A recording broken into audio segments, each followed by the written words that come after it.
राम राम जी सभी भाइयों को स्वागत है आपका चैनल पे। मैं हूं रामदास।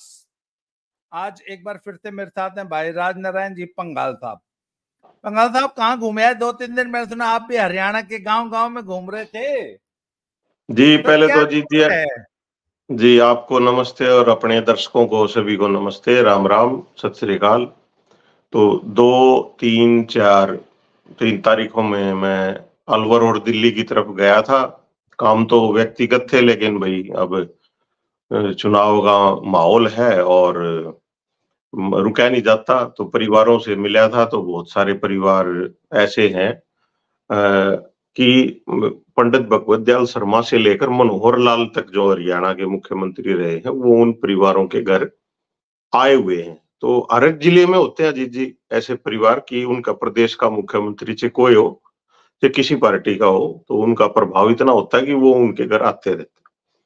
तो मैंने पूछा कि हाँ जी, क्या रहेगा, क्या चल रहा है? तो अलग अलग किस्से हैं, मतलब जो प्रतिक्रियाएं हैं वो हम अपने दर्शकों को साझा करेंगे, और दर्शकों को भी किसी न किसी प्लेटफॉर्म पे इस तरह की अपनी जो एक्सपीरियंस है वो शेयर करने चाहिए। बहुत कुछ सीखने को मिलता है। तो एक बुजुर्ग व्यक्ति हैं और अच्छे खासे प्रभाव रखने वाले हैं झज्जर जिले में। तो उन्होंने बताया कि भाई वकील साहब, बात ऐसे है कि हम जब अपने घर में किसी का प्रोग्राम करते हैं या कोई आना चाहता है हमारे घर में, तो हम सोफे पे 2-3 बार बैठ के देखते हैं कि कंफर्टेबल है या नहीं है, और उसके खाने की व्यवस्था क्या है, जलपान की व्यवस्था क्या है, चाय के साथ क्या लेता है, उसको शुगर है तो फीकी लेनी है, फ्रूट कौन सा खाता है। तो मतलब इन चीजों का, बारीक बारीक चीजों का बड़ा ध्यान रखते हैं हमारे घर में कोई आता है तो। और जी ऐसा ही हर परिवार रखता है, चाहे जिसका जितना भी ब्योत है। हरियाणा में मैंने देखा है, वो अपनी ब्योत से 5 गुना ज्यादा अपने नेता की आवभगत में जुट जाता है। लेकिन हुआ ऐसे कि जब हम पीछे जो कांग्रेस की सरकार थी और अमेरिका रिटर्न थे दीपेंद्र हुड्डा, और लोकसभा सांसद बन गए थे, और उनके पिताजी ने सारा ही बोझ दीपेंद्र के कंधों पर डाल दिया था। तो हमें कोई काम नहीं होता था, वैसे ही चलो भाई दिल्ली गए हुए हैं, चलो मिल आते हैं। तो हमने जाके वहां पे अपना नोट करवाया, भी फलाने झज्जर जिले से फलाने गांव से आए हुए हैं। तो दफ्तर वाले क्या करते थे कि वो पाइप लगा रखे थे, रस्से लगा रखे थे। वो कहते थे जी यहाँ खड़े हो जाओ, जैसे एक बाड़ा होता है ना पशुओं का, और यहाँ पे आएंगे एमपी साहब और वो आपसे मिलेंगे। तो बड़े हैरान, बोले भाई हमने तो कभी भी हमारे घर एमपी साहब आए हैं तो हमने तो कभी ऐसा नहीं किया कि भाई मतलब उनकी सेवा में हमने को कभी छोड़ी हो, और हमने कोई काम नहीं ना आगे कोई काम होने जाना। मतलब 10 साल में, 5 साल में मुश्किल से एक बार आगे, वैसे ही मन कर गया भाई अपने नेता से मिलाते, जिसको वोट दी है तो मन कर गया मिलने का। तो बोला जी बोलो, इतनी छोटी सी बात है ये, कि बेसिक सी बात है कि आप अपने स्टाफ को ये नोट करवा के रख सकते हैं। भाई डाटा तो सब रखते ही हैं, वो मोबाइल नंबर पूछते हैं, एड्रेस पूछते हैं। तो आप ये डिफरेंशिएट तो कर ही सकते हैं कि भी ये किस तरह का व्यक्ति है, कितने दिनों में आता है, क्या काम कहता है। तो बोला जी हमें बड़ी हताशा हुई, और अब जो इनके परिवार के लोग वोट मांगने के लिए आ रहे हैं घरों में, तो हमने उनको ये बात बता दी कि भाई मोदी लहर में भी हमने दीपेंद्र को जिता दिया, और अगली बार हमने मोदी के साथ हम चले गए। इसमें नाराज होने वाली बात क्या है? तो उन्होंने आते ही पूछा जी नाराजगी क्या है चौधरी साहब? बोले भाई नाराजगी की बात है, हमने जिता नहीं दिया, इतने वोटों से हमने जिताया उसको। तो उन्होंने जाकर जी वह बात as it is Deepender Hooda को बता दी, जो उनके परिवार से सदस्य थे। अगर जी हम तो फलानी फलानी जगह गए थे और वहां पे वो बड़े रसूख वाले आदमी थे, उन्होंने ये बताया कि भाई ऐसे ऐसे हमारा ये एक्सपीरियंस रहा, हम दिल्ली गए तो हमारे वो पाइपों और रस्सों के बाहर खड़ा कर दिया गया और हमें अच्छा नहीं लगा। लेकिन अब भी हम नाराज नहीं है कोई, ये नाराजगी वाली बात नहीं है। हमसे आपने पूछा है कि क्या माहौल चल रहा है, तो हमने हमारे मन की बात बता दी। तो दीपेंद्र का जी उनके पास फोन आया, अभी 2-3 दिन पहले की बात है ये, कि अंकल जी क्या नाराजगी? बोले भाई नाराजगी की क्या बात है भाई, तू हमने कसूर में क्यों डाल रहा है? तेरे परिवार के मेंबर आए थे, उन्होंने हमसे पूछ ली, हमने हमारे मन की बात बता दी। भैयो की सिस्टम है। दूसरा एक और अजीत जी, अब जैसे पहले केवल भारतीय जनता पार्टी के ही कैंडिडेट थे, वो घूम रहे थे। अब क्योंकि टिकट डिक्लेयर हो गई हैं तो कांग्रेस के कैंडिडेट भी घूमने लगे हैं। तो वो जो पहले जो माहौल था, केवल कांग्रेस के लोग जो विरोध कर रहे थे, अब दूसरे जो लोग हैं वो भी इन कैंडिडेटों से पूछने लगे हैं कि भाई ऊपर के माहौल चल रहा है कि ऊपर कांग्रेस का मुख्य प्रधानमंत्री कौन बनेगा। अब वो बड़े सभ्य तरीके से पूछ रहे हैं, ना कोई वीडियो बना रहे, ना कोई हल्ला कर रहे हैं, और अपने नेता से चुपचाप पूछ रहे हैं भाई ऊपर का क्या माहौल है। वहां फंस रहे हैं ये कांग्रेसी, क्योंकि इन्होंने यहां तो कर दिया कि नहीं नहीं नहीं हार रहे हैं और यहाँ पे बहुत बुरा हाल है, लेकिन सेंटर की बात आती है तो ये बुरी तरीके से फंस रहे हैं। और जो हमारे सुपारी पत्रकार हैं, मैं तो कहूंगा पत्तड़ पाड़, मतलब पत्तड़ वर्ड आप भी समझते होगे जी, पत्तड़ क्या कही जाती है। तो जो पत्तड़ पाड़ है ना, उनका 10 तारीख तक पैकेज शुरू हो जाएगा, 25 तारीख तक, 25 तारीख ने वोट पड़ने हैं। तो वो अपना जुट रहे कि हमारा बढ़िया से बढ़िया पैकेज लाग जा, हमें बढ़िया से बढ़िया सुपारी मिल जा, और हमारा कोई मतलब नहीं इस हरियाणा की भोली भाली जनता को, ग्रामीण जनता को हम बेकाबू को आकर कुछ भी कांग्रेस के पक्ष में माहौल बनाने में कामयाब हो जाएं। तो इतना ही उनका टारगेट है, और वो अपने केवल सुपारी लेकर 25 तारीख पाछे वे सारे गायब हो जाएंगे। अब इसका एक और उदाहरण बताऊंगा, कल का ही। एक मेरे छोटे भाई हैं, पत्रकारिता करते थे, रोहतक भिवानी से नहीं है, इन दोनों जिलों से बाहर के हैं। तो किसी के लिए काम कर रहे हैं, उन्होंने कल एक पोस्ट डाल दी शाम को, मैंने उनको फोन किया। उन्होंने पोस्ट डाली थी भिवानी प्रत्याशी है चौधरी धर्मवीर सिंह जी, उनके अगेंस्ट कि उनका जो है ये आखिरी है, उनका तिलसिम ढह जाएगा और फलाना नू नू नू नू नू नू नू। तो मैंने फोन कराया, मैं कहा भाई पोस्ट तेरी बड्डी है छोटे भाई, मैं इसका स्क्रीनशॉट क्यों कर लूं। बोला भाई साहब इसका लिंक भेज दो जरा भेजना हो। मैं भाई लिंक तो तू 4 जून 4 बजे इसने डिलीट कर देगा, इनको ना रखा तू सोच। हाँ। तो मेरे को इसका स्क्रीनशॉट लेना है छोटे भाई, मैं मतलब कई स्क्रीनशॉट लेने पड़ेंगे मेरे को, और तेरी इजाजत के बगैर मैं ले नहीं सकता। बोला भाई साहब मैं तो ना सचेत कर रहा हूँ चौधरी धर्मवीर जी को कि भैया अपना इलेक्शन संभाल ले। माँ भाई संभालना क्या होता है, ये तो लोगों ने संभाल रखा है। और एक जो ये हमारे पत्तड़पाड़ पत्रकार हैं जो को पगड़ी बांध है, कोई आड़ा कपड़ा गे रहा है, कोई नूनू आज कर है, कोई नूगा है हरियाणा में ऐसे है, मतलब ये एक्टिंग बाजी कर रहे हैं जो ग्रामीण जनता ने बहका हुआ है। तो वो उनका जो गैंग है वो इस काम में जुट रहे हैं कि जो भी ये बता रहा है कि लोग आम आदमी भारतीय जनता पार्टी को वोट दे रहे हैं, और ऊपर जो सरकार बनने जा रही है भारतीय जनता पार्टी की उसमें वो साझा कर रहे हैं तीसरी बार। तो ऐसे लोगों को वो कह रहे हैं कि आ रही न शर्म नहीं आती, जाट होके भी यो नू नहीं कहता आड़ा कांग्रेस आओगी। मतलब इस तरह के वर्डों का प्रयोग भी उन द्वारा किया जा रहा है आपस में। बोले यार उन्हें फोन करके कौन है, नू थोड़ी होया करे यार, कुछ हो चाहे आखिर में पंडित जी के वोट थोड़ी दिए जाया करे। भी जैसे अरविंद शर्मा मेरा रोहतक में, मैं यार इसमें नू बताओ पंडित जी वाली की बात आ गई। इसमें मैं तो कित वोट दूंगा, मेरे पर तुम वोट मांगो, मैं केवल लोगों का मन बता रहा हूं, मैं माहौल नहीं बना रहा।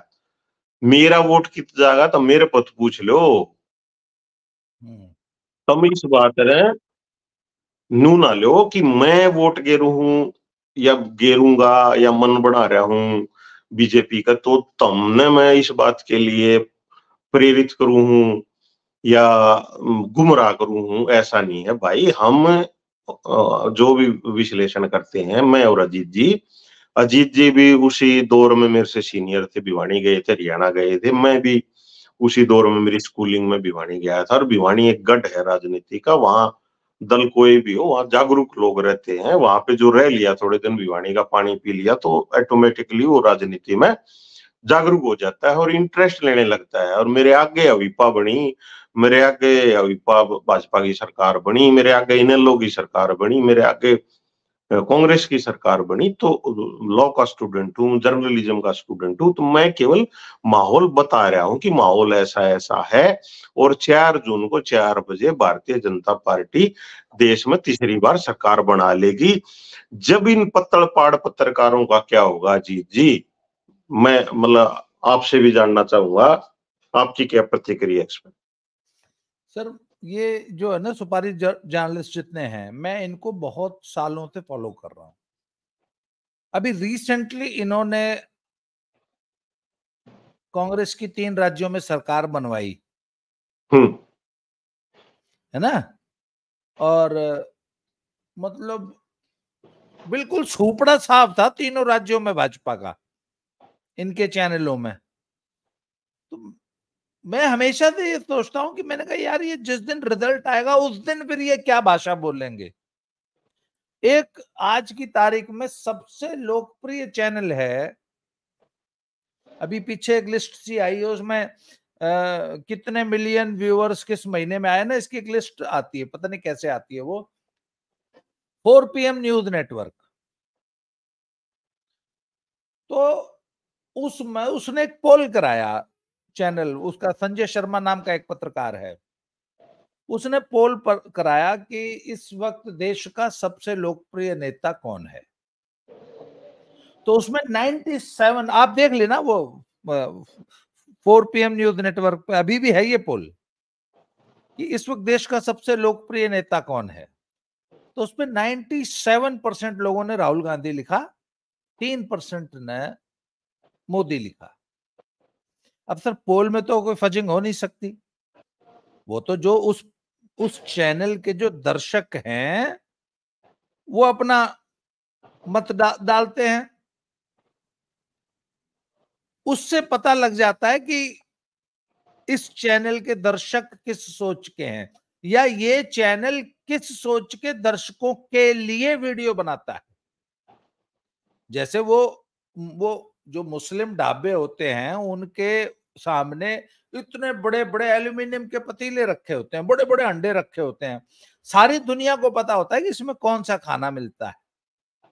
फिर वो जानबूझ के उर्दू में अरबी में कुछ लिख दे हैं जिससे लोगों को पता लग जाए भाई ये मुस्लिम ढाबा है। उनकी रोटियां भी अलग किस्म की होती है, उनके यहाँ बिरयानी मिलती है, शुद्ध शाकाहारी वैष्णो ढाबा, उसकी रंग रूप ही अलग होता है, दूर तक पता लग जाए ना। तो सर वो जो 97% लोग राहुल गांधी को देश का सबसे लोकप्रिय नेता बता रहे थे ना, देखो जी पता उनको भी सब कुछ है, सरकार किसकी बन रही है। पर एक बात बताओ, वो हरियाणा में एक कहावत कहा करें कि आ रहा तेरी शक्ल बूंदी है, बात तो कायदे की कर ले, बात तो सुथरी कर ले। तो भाई सारी दुनिया ने पता है कि कांग्रेस अपने राजनीतिक इतिहास का सबसे निचले स्तर पे आ रही है इस चुनाव में। पर बात करने में क्या जाए, बात करने के पीछे लग क्या रहा है? अरे बात तो सुथरी कर ले, तो सुथरी बात के ईब तो कहते हैं हाँ भाई कांग्रेस जीतेगी, 400 सीट आऊंगी, राहुल गांधी वर्ल्ड के सबसे लोकप्रिय हैं और हरियाणा में 10 की 10 जीतेंगे, रोहतक भी 5 लाख से जीतेंगे। बात करने में क्या जा है सर, आप बताओ ना। और हमारे देश में तो मुंह पे झूठी तारीफ करने का चलन है। तो सर बात यह है ना कि या तो इस भावना से कोई बात क्या नहीं है कि चल यार सच्चाई को तो हमने भी बेरा है, पर इसके मुंह पे इसकी तारीफ कर दो, ठीक से यो भी खुश हो जाएगा। सर एक बात बताओ ना, धरती पे खुश रहने का अधिकार तो सबको है ना, या सिर्फ मैं और आप ही खुश रहेंगे? आप बताओ। तो हम विचारों की ये क्षणिक खुशी, अरे 4 जून से पहले तो आदमी ने खुश रहने दो, आप भी ना कमाल करो हो। 4 जून से पहले पहले तो खुश रह लेने दो, 4 जून के बाद देखी जाएगी, फिर 2-4 दिन दुखी रहेंगे, फिर कोई नया खुशी का बहाना ढूंढ लेंगे सर। तो हम हिंदुस्तानी खुश रहना जानते हैं, तो सर जो खुश हैं उन्हें खुश रहना चाहिए, खुश रहने का अधिकार सबको है। इसलिए मैं धरती पे किसी की भी खुशी छीनने के पक्ष में नहीं हूं। हाँ भाई, तुम जीत रहे हो। वो भाऊ तोरसेकर नाम के एक बड़े सीनियर पत्रकार है महाराष्ट्र के, वो कहते हैं कि 4 जून तक भाजपा रोज हारेगी, हर एक सीट पर हारेगी, हर एक कॉन्स्टिट्यूंसी में, हर राज्य में हारेगी। 3 जून तक 4 ने जीत जाएगी, 4 उसके बाद है। अच्छा, आप एक बात बताओ मुझे, कल मेरे को सोनीपत से फोन आया था और मैं क्या करता हूं कि जब भी मुझे कोई फोन करता है तो मैं पूछता हूं तू अपना नाम बता पहले, कास्ट क्या है। तो वो बताता जी मैं तो जी न्यू हूं। मैंने कहा ये बता के है। तो जी मेरी अब तक की जो रिपोर्ट है कि इनेलो और जजपा ने 2 जाट कैंडिडेट दिए हैं सोनीपत से, और कांग्रेस और भाजपा ने 2 ब्राह्मण कैंडिडेट दिए। तो मैंने तो सबसे पहले ये पता लगा कि ब्राह्मण किधर जा रहे हैं। तो सर 80% से ज्यादा ब्राह्मण बीजेपी में बड़ोली साहब को वोट दे रहे हैं। ब्राह्मणों का वोट मात्र 20% ही सतपाल ब्रह्मचारी को मिल रहा है। पहला तथ्य। जाट वोट 4 जगह मट रही है। पहले की तुलना में बीजेपी को इस बार कुछ कम मिलेगी। जो 2014 और 19 में जो मिली थी उसके तुलना में जाट वोट बीजेपी को कुछ प्रतिशत कम मिलेगी सोनीपत से, ये भी नोट कर लो। परंतु इनेलो और जजपा के कैंडिडेट ठीक ठाक वोट लेंगे, जिसमें जो इनेलो वाला है वो हमारा एक कोई अनूप द्रोणाचार्य अवार्डी कोच है, उसने मिलेंगी बता रहे हैं 20-30 हजार वोट तो वो ले जाएगा। और यो जो है यो शायद दैया है, मलिक, अनूप दैया और भूपेंद्र मलिक। हाँ, जो मलिक साहब हैं, बोले मलिक साहब बढ़िया वोट ले रहे हैं। मलिक साहब 50, 60, 70 हजार तक वोट ले जाएंगे। मतलब लाख वोट चली जाएगी दोनों की मिलाकर। लाख नहीं, दोनों तीनों बीजेपी की मिला के लाख, 1.25 लाख वोट। और बड़ोली साहब की हार का अंतर हुड्डा साहब की हार के अंतर से कम 1 लाख ज्यादा होगा। अब हुड्डा साहब 1.5 लाख हारे थे, 1.65। तो कम से कम 2 लाख से ऊपर की हार सोनीपत की होगी। जबकि ये सुपारी पत्रकार सोनीपत सीट को भी कांग्रेस द्वारा जीता हुआ दिखा रहे हैं। ये जो 4 सीट दिखा रहे हैं ना, 4 ये दिखा रहे हैं सोनीपत, रोहतक, हिसार और सिरसा। सिरसा की सुन लो, सिरसा में बहुत कांटे का मुकाबला है, अभी तक मुझे ऐसी सूचनाएं मिली हैं। पर एज अशोक तंवर जी की है और वो डिफरेंस धीरे धीरे बढ़ेगा और चुनाव आते आते कम से कम 1 लाख के मार्जिन से अशोक तंवर सिरसा जीत जाएंगे। और मेरा यह अंदाजा है कि एकमात्र सिरसा ही ऐसी सीट होगी जिसमें हार का मार्जिन कम होगा, एकमात्र सिरसा। इसके अलावा सभी सीटों पे 2019 की तुलना में हार का मार्जिन और बढ़ेगा और 2019 की तुलना में बीजेपी कांग्रेस से काफी ज्यादा वोट लेके निकलेगी। और जहां तक रोहतक की बात है, अब रोहतक की आप बताओ, उसके बाद मैं अपना जो लेटेस्ट एनालिसिस रोहतक का, जो मुझे कल शाम की जो रिपोर्ट है वो बताऊंगा। आप रोहतक के बारे में आप बताओ पहले। सबसे पहले तो अब तक इनेलो का कैंडिडेट नहीं आया, उसमें बड़ा सस्पेंस बना हुआ है। सर वो 7 तारीख तक अभी टाइम है, तो आज 5 होगी, तो वो 7 को ही आएगा। एक अफवाह फैली हुई है रोहतक में कि हुड्डा साहब की कुछ इनेलो वालों से कुछ कोई अंदरूनी पैक्ट हुआ है कि इसने मत उतारो। इसकी कहां तक सच्चाई? सर वो तो प्रत्याशी आने पर ही इसके बारे में कह पाएंगे। एक बार प्रत्याशी आ जाए उससे पता लग जाएगा। कल एक जाट भाई का फोन आया था, वो बता रहे थे कि अगर नफे सिंह राठी के परिवार से कोई आ गया तो घने वोट खराब कर जाएगा। घने नहीं, खराब तो क्या है जी, वो उसका रसूख भी, मैं तो इस मतलब आप उनकी भाषा क्यों बोला, मतलब अपना कद दिखा जाएगा। अपना कद जनता को दिखा जाएगा, जजपा वाला प्रत्याशी भी और इनेलो वाला प्रत्याशी भी। ये खराब तो ये कांग्रेस कह रही है ना, वोट कटवा आगे। अब वो तो जनता तय करेगी कि वोट कटवा कांग्रेस है कि जेजेपी है या इनेलो है। अब लोकतंत्र में तो इलेक्शन लड़ने का सबको अधिकार है। कोई मतलब एक व्यक्ति जी। एक बहुत बड़ी चर्चा जो इस वक्त हरियाणा में चल रही है कि जो कांग्रेस का जो टिकट वितरण हुआ है, तो उसमें हुड्डा साहब की चली है और हुड्डा साहब ने बहुत मनमानी पूर्वक टिकट बांटे हैं। ये तो एस्टैब्लिश्ड फैक्ट है, इसमें कोई दो राय नहीं। श्रुति जी का एक वीडियो चल रहा है, वो शायद आपने भी शेयर किया था, मैंने आपकी वॉल पे ही देखा था। श्रुति का और किरण जी का वीडियो चल रहा है, और विजेंद्र जी जो हैं उनके भी ना।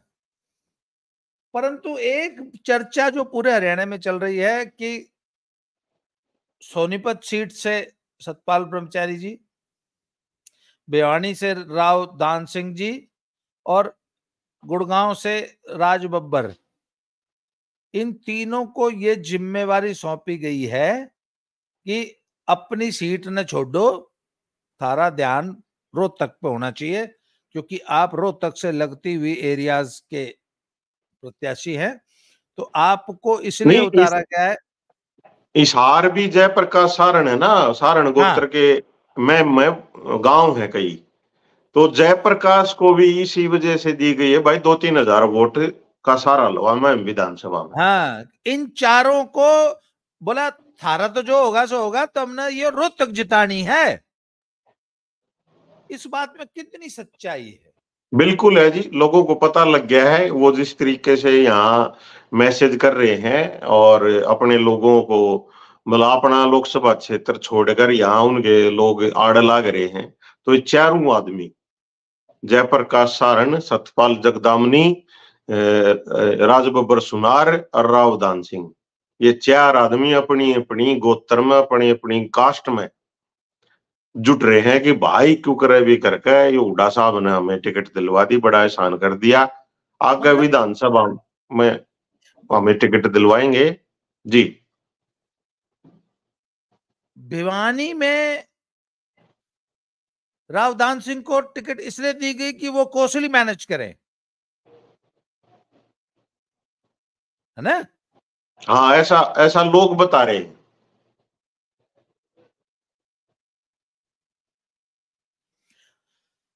और जो ये तो चलो साइड से सारा लगाने वाली बात होगी, और जो जड़ काटनियां हैं, जो जड़ खोदनी है, कल मैंने एक वीडियो में 7-8 फैक्टर्स गिनाए थे। 3 तो ये एसआर के, उनको भी जोड़ लो, वीरेंद्र को भी जोड़ लो। हाँ, 3 तो ये एसआर के, चौथे वीरेंद्र सिंह जी, 5वां इनेलो का प्रत्याशी, छठा जजपा का प्रत्याशी, 7वां कृष्ण मूर्ति हुड्डा, 8वां मिस्टर नांदल, सतीश नांदल के है, हाँ सतीश नांदल, बलराज कुंडू। 9 हो गए, 9। हाँ 9 बिल्कुल। 2-4 आप भी गिनाओ, आप तो लोकल बैठे हो, मैं तो बाहर बैठ के ना आपने बिल्कुल ठीक जानकारी है। बिल्कुल ये पावरफुल और प्रभावशाली व्यक्ति हैं, अपने अपने इलाके में इनका अच्छा खासा प्रभाव। मिनिमम हर आदमी मिनिमम 10,000 नहीं तो 30, 40, 50, 60, 70,000 तक भी प्रति व्यक्ति, एक आधा व्यक्ति ऐसा भी है जो 30, 40, 50,000 खराब कर सके। क्यों? बिल्कुल बिल्कुल। तो भाई साहब ऐसे में कैसे नैया, 1 मिनट, मान लो एक तैराक हो, उसके पैर में 8-10 चाकी बांध दो और फिर उसने नदी में कुता दो, भाई तैर जाएगी तू। सर ये तो बड़ा विपरीत परिस्थितियों में फंसा दिया हुड्डा साहब ने दीपेंद्र को। नहीं, ये परिस्थिति जो फेवर वाली है ये भी हुड्डा साहब ने बनाई है, और जो उसके विपक्ष में है दीपेंद्र का, वो भी हुड्डा साहब ने बनाई है। अच्छा सर, एक हाइपोथेटिकल क्वेश्चन पूछ रहा हूं। हमारी कुश्ती में पता है क्या हो गया आजकल कि एक कुश्ती अभी मैट से उतरा, उसमें इतनी लंबी जीभ लिकट जाए, और अभी उस कुश्ती से सांस उतरने में भी तो 15-20 मिनट लग गए हैं, तब तक दूसरी कुश्ती बुलझा है। मतलब क्वार्टर फाइनल लड़ा, उसमें इतनी लंबी जीभ लिकड़ गई, बड़ी मुश्किल से जीता, मर गया उतना मैट पे, दिखना बंद हो गया, रेड कॉर्नर कहाँ है, ब्लू कॉर्नर कहाँ है, यो नहीं दिखा था। कुश्ती खत्म हो गई, मैट पे लोटा रहा, हंगा हमारी ठाया, रेफरी ने हाथ उठाए, मर गया उतना मैट पे, तब तक अगली कुश्ती बुलझा, चलो फिर लड़ो। तो यो ही काम होने हो गया इस चुनाव में। मतलब लोकसभा खत्म नहीं होगी जब तक विधानसभा की पुकार, पहली पुकार व्याकर है ना, फर्स्ट। बिल्कुल। तो वो इनके गोडे 4 जून में टूटेंगे। तो सर 4 जून इतनी लंबी जीव लिकड़ी होगी सर, जब तक विधानसभा बुल जाएगी। कल गाड़ी ने 46 डिग्री टेम्परेचर देखा है पहली बार, और यो 46 डिग्री 4 जून तक ही रहेगा। मन्नन ये बताओ आप कि अगर यो रोहतक हार गया दीपेंद्र, फिर विधानसभा में क्या होगा हुड्डा साहब का, ये बता दो। अगर तो जीत गया फिर तो परिस्थितियां थोड़ी सी बेटर हो जाएंगी कांग्रेस के अंदर, बाहर नहीं मैं पूछ रहा हूं, कांग्रेस के अंदर वाली लड़ाई। क्योंकि आज मुझे सबसे बड़ी दिक्कत कांग्रेस के साथ ये दिख रही है कि कांग्रेस बीजेपी से तो बाद में लड़ेगी, पहले अपनी तो सुलटा ले। उड़े अमेठी राय बरेली में भी दोनों भाई बहन लड़ते नजर आ रहे हैं। तो अगर सर यो 4 जून ना हार गया रोहतक, फिर क्या होगा? मैं इसको इस तरह देखता हूं अजीत जी कि अगर मतदाता 4 जून को जीत गया, अच्छा, हाँ भाई, हराने के लिए वोट नहीं डाल रहा, वो अपना कंट्रीब्यूशन देना चाहता है राष्ट्र निर्माण में। बिल्कुल, ये पॉजिटिव वोट होगा। हाँ, वो पॉजिटिव वोट है, और उनको पता है कि 2 योजना में जो काम हुए और तीसरी योजना में क्या होना है, के प्रोजेक्ट आने हैं, तो वो उसके लिए वोट डाल रहे हैं। लेकिन इस मतदाता की इज्जत नहीं कर रहा विपक्ष का वोट, और उसको बड़ी फील होती है कि भाई तुम हमारी रिस्पेक्ट क्यों नहीं कर रहे, क्या दिक्कत है अगर हम राष्ट्र निर्माण के लिए वोट डाल दें, तो दिक्कत क्या है? हाँ, तो फिर आप मुझे बताओ, मेरा सवाल यह है कि जो इंटरनल पॉलिटिक्स है हरियाणा की, जो हरियाणा की गुटबाजी है, उसमें अगर दीपेंद्र हुड्डा रोहतक फिर हार गया, फिर तो जो श्रुति ने कह रखी है कि रिजल्ट आने दो है, फिर रणदीप सुरजेवाला, शैलजा, किरण और अपने वीरेंद्र शोकंद जी नए नए आए हैं, तो ये इनके हिसाब से विधानसभा की सीट टिकटें बटेंगी फिर। हाँ, उसने जब बोला कि ये टिकट वितरण तो हुड्डा का होया है, तो रिजल्ट आने दो। हमने जो ये माड़े मान रहे हैं, हमने जो बौद्धे मान रहे हैं, यही वोटर सोच रहा है कि हमने ये कांग्रेसी बौद्धे मान रहे हैं ना, जो तो बार बार नू कहे यार तुम भी रहे, तुम भी बीजेपी ने वोट दोगे, मतलब जो इस तरह की भाषा है, ये को वोट मांगने की भाषा है क्या अजीत जी? अच्छा, डराना जी। ये जो गुंडागर्दी चल रही थी हुड्डा समर्थकों की, ये कुछ कंट्रोल हुई है या ये भी चालू है? वो बिजी हो गए, कैंडिडेट आ गए ना, ये वो अपने कैंडिडेट में उसमें बिजी हो गए। पहले तो खाली पड़े थे, कैंडिडेट आया नहीं था कांग्रेस का, कि वो जुट गए। कुछ इनने भी कह दी कैंडिडेट आने, भाई मारा भी हो जाएगा, और भी तो रहने दो भाई, ये तो मार तो फालतू हैं। भारतीय जनता पार्टी का वोटर हर बूथ पे कांग्रेस से तो ज्यादा है ही, तो इन्होंने कहा भी आप ऐसा ना करो, हमें दिक्कत हो जाएगी, इससे हमारे ऊपर बात आओगे, माहौल तो खराब होया ही था। तो अब कोई वीडियो आपको नहीं मिलेगी इस तरह की आने वाले टाइम में। तो फाइनल आखिरी वाक्य, तो क्या आप अब भी 10-0 पे कायम है या ऊपर नीचे कुछ हुए हो? सर मैं नहीं, लोग कायम हैं, और सबसे ज्यादा जो मार्जिन है वो करनाल लोकसभा सीट का है, 6 लाख के आसपास, 5.5 लाख के आसपास भिवानी लोकसभा का है, और फिर गुड़गांव का राव इंद्रजीत का भी 5 लाख के आसपास है। तो इस तरह करते करते करते सबसे कम मार्जिन ये सिरसा वाला होगा, जो 1 लाख वोट के आसपास होगा। तो ये लोग अच्छा, कह रहे हैं कि लोग, इसका मतलब रोहतक सिरसा से ऊपर रहेगी मार्जिन के मामले में? हाँ बिल्कुल ऊपर रहेगी, क्योंकि रोहतक में आपके ज्यादा। हिसाब से सबसे क्लोज फाइट सिरसा में है? सिरसा में। अच्छा, हिसार और रोहतक में मार्जिन में कौन ऊपर रहेगी? मार्जिन में हिसार ऊपर रहेगी। अच्छा, हिसार में ज्यादा होगा, मतलब सबसे टफ फाइट सिरसा में, नंबर 2 रोहतक।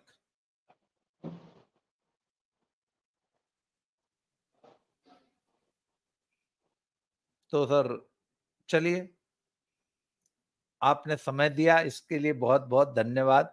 वो कई बोल रहे थे, मेरे तक एक आदमी बोला कि आपका जो है वो आप कह रहे हो 10-0, और कुछ लोग तो न्यू कह रहे हैं 5-5। मैंने कहा न्यू कर, मेरे तो ज्यादा नहीं, 10 लाख रुपए दबा दे किते थे, तो मैं कह दूंगा भाई 10 की 10 कांग्रेस जीतेगी और बीजेपी 150 के नीचे रहेगी। राहुल जी देश के सबसे लोकप्रिय नेता हैं और 350 सीट आ रही है, अगला प्रधानमंत्री राहुल जी बनेंगे। खुशी तो करना है, कहने तो कुछ भी कह दो जी। जी पर बिल्कुल। मैं एक रिक्वेस्ट अपने दर्शकों से मैं करूंगा कि इस दौरान उनको कोई भी पोस्ट, कोई भी वीडियो ऐसा मिले जो लगे कि वो कति कोरी झूठ बोल रहा है, तो स्क्रीनशॉट ले लें या उसका लिंक स्क्रीनशॉट ले ले लो। लें, या स्क्रीनशॉट ले लो और उसको हम 4 जून के बाद हम नाम ले लेके, जो पगड़ी वाले ये गमछे वाले हैं, नाम ले लेके इनका हम दर्शकों को बताएंगे भाई देखो यो आदमी न्यू न्यू क्या करता, और 4 जून के बाद प्रधानमंत्री बने मोदी। मोदी पर बात करनी है और सीट सट्टा पर बात नहीं करनी कुछ। और यो न्यू क्या करता, इसकी क्रेडिबिलिटी क्या है, ये भी विधानसभा इलेक्शन में आओगा तो इसका तुम कितना विश्वास करोगे, ये काम करेंगे। और ये दर्शक भली बात कर सकते हैं, क्योंकि देश विदेश में जुड़े हुए अपने दर्शक, क्योंकि इतना डाटा हम स्टोर नहीं कर सकते। और आपके व्हाट्सएप पे भेज दे जी फलाना फलाना न्यू कहता, ये रिक्वेस्ट करेंगे। पंगाल साहब, आपने समय दिया जी, बहुत बहुत धन्यवाद। अगले वीडियो में फिर से मिलते हैं। Thank you very much sir. Thank you.